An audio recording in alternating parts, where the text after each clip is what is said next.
Stars टिमटिमाते हैं, लेकिन चांद और प्लैनेट्स क्यों नहीं टिमटिमाते? चलिए आज इसके बारे में हम जानते हैं। पहले ये समझते हैं आखिर स्टार्स टिमटिमाते क्यों हैं।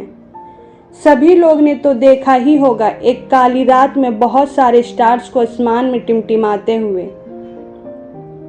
चमकते हुए स्टार्स के बारे में तो हम लोग बचपन से ही सुनते आ रहे हैं। टिमटिमाते हुए स्टार्स को देखना सभी को अच्छा लगता है। स्टार्स टिमटिमाते क्यों हैं, जबकि चांद और अदर प्लैनेट्स हम लोग को टिमटिमाते हुए क्यों नहीं दिखाई देते? साइंस के लैंग्वेज में तारे को टिमटिमाना एस्ट्रोनॉमिकल सेंटिलेशन बोलते हैं। स्टार्स को टिमटिमाने की सबसे बड़ी वजह हमारे अर्थ का इन्वायरमेंट है। हमारे अर्थ के सराउंडिंग में एक बहुत ही फॉगी टाइप इन्वायरमेंट मौजूद है। इस इन्वायरमेंट में डिफरेंट टाइप्स के गैस, डस्ट ऑफ पार्टिकल, बहुत ही थिक बादल और साथ में वायरस भी मौजूद है। हमारे अर्थ के सरफेस पे 480 किलोमीटर के एरिया में पूरा इन्वायरमेंट फैला हुआ है। हमारे अर्थ के सरफेस से 16 किलोमीटर की हाइट तक हवा का डेंसिटी बहुत ज़्यादा होता है और फिर ये स्लो कम होते जाता है। हमारे अर्थ के इन्वायरमेंट में हवा का डिफरेंट लेयर मौजूद है।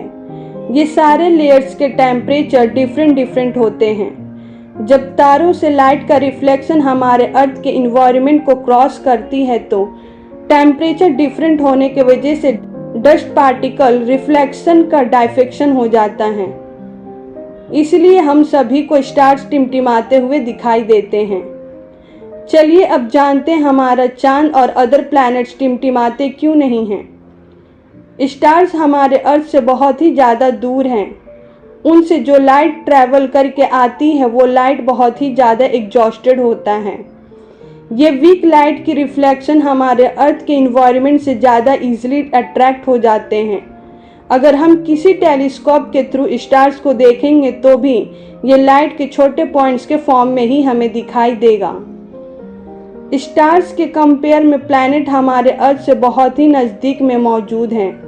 इसीलिए जब भी हम टेलीस्कोप से प्लैनेट को देखते हैं तो ये प्लैनेट एक डिस्क के जैसा दिखाई देता है।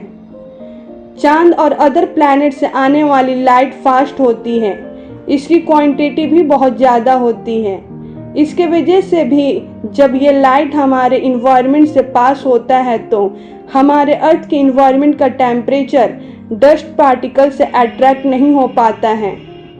ये डायफ्रेक्शन नहीं हो पाता है, इसीलिए हमें चांद और अदर प्लैनेट्स कभी टिमटिमाते हुए नहीं दिखाई देते हैं। जिन प्लैनेट और सैटेलाइट पे इन्वायरमेंट मौजूद नहीं है वहाँ पे आसमान दिन में भी पूरे काले दिखाई देते हैं, लेकिन वहाँ पे स्टार टिमटिमाते हुए नहीं दिखाई देते।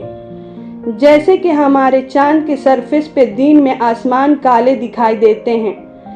अगर कोई इंसान स्पेस में जाकर आसमान की तरफ देखते हैं फिर भी उन्हें स्टार्स टिमटिमाते हुए नहीं दिखाई देते, क्योंकि इतनी हाइट पे इन्वायरमेंट मौजूद नहीं है, सिर्फ खाली आसमान दिखाई देते हैं।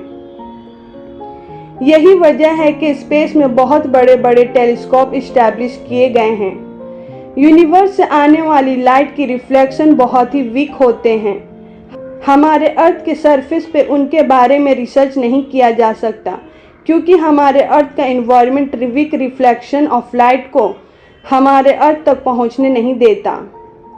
इसीलिए साइंटिस्ट ने यूनिवर्स में देखने के लिए बहुत सारे बड़े बड़े टेलीस्कोप लगाए हैं, जैसे कि Hubble telescope, moon X-ray telescope.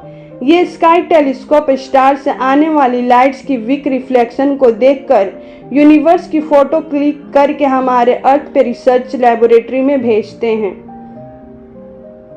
हमारे अर्थ पे बहुत सारे ऐसे एस्ट्रोनॉमिकल लेबोरेटरी हैं जो कि सारे स्टार से आने वाले लाइट्स को रिसर्च करते हैं। ये सारे लेबोरेटरीज पहाड़ों में बनाए गए हैं, जिसके वजह से स्टार से आने वाली वीक लाइट ऑफ रिफ्लेक्शन को देखा जा सके। दोस्तों, आपको ये वीडियो अच्छा लगे तो प्लीज़ लाइक और सब्सक्राइब जरूर कर दीजिएगा।